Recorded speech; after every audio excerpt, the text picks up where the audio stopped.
Hey guys, and welcome back. In this video we are going to see how to show the hidden files and folders in Windows 10 or 11.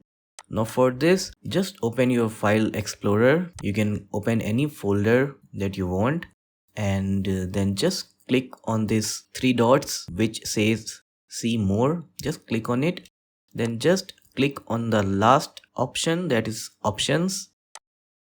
Then the folder options window is going to pop up. There just click on view tab and then under this hidden files and folders you will see that the option don't show hidden files, folders or drives is selected. Now all we have to do is to click on the second option, that is show hidden files, folders and drives, and then just click on apply and you can see that the hidden files are visible now.